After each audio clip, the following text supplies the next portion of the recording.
Moderna, I think.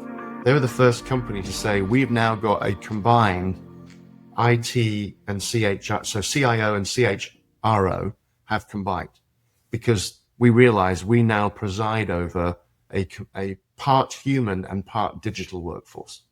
Firstly, build the AI literacy of everybody in your organization, from the C-suite on down, without exception. This is not AI transformation that's coming. That is not the job of the IT department.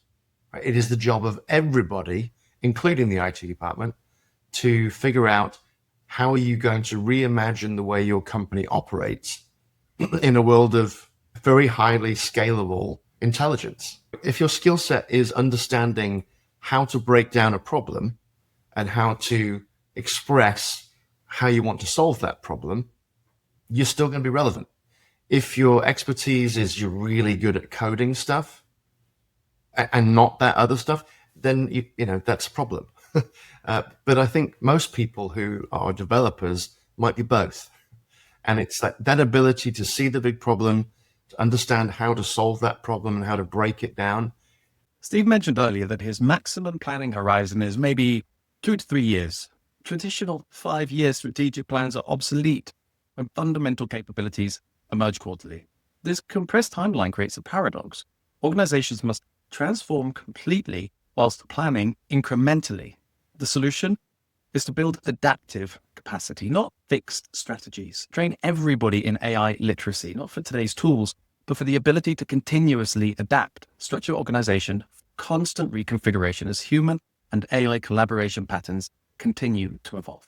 So spatial AI is AI that is understanding physical space. It understands objects, their relationship to each other.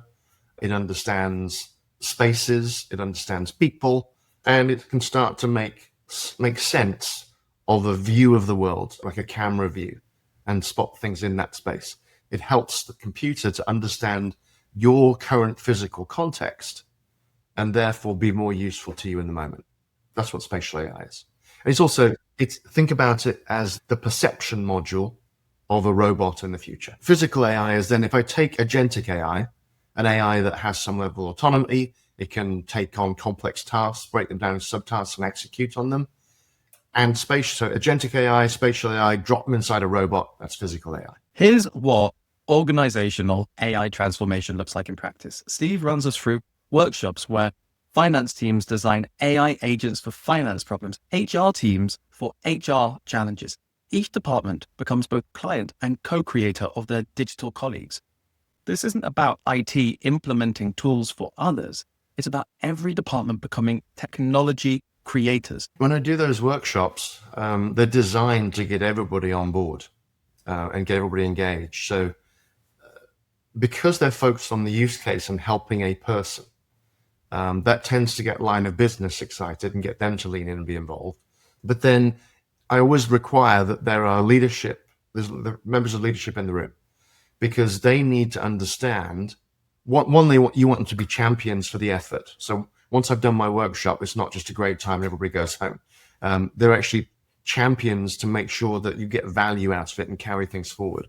The opportunity for the IT department, and what brings them around, in my experience, and gets them really fully engaged, is they see leadership seeing how much work is involved. And what they see is, oh, we might get some more help here.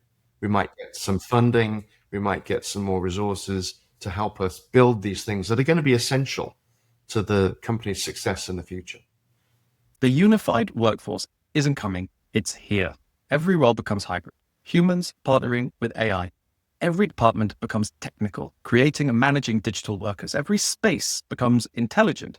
Spatial AI brings physical and digital together. So it's really about thinking about your core mission, your purpose as a company. How could you use AI to amplify that?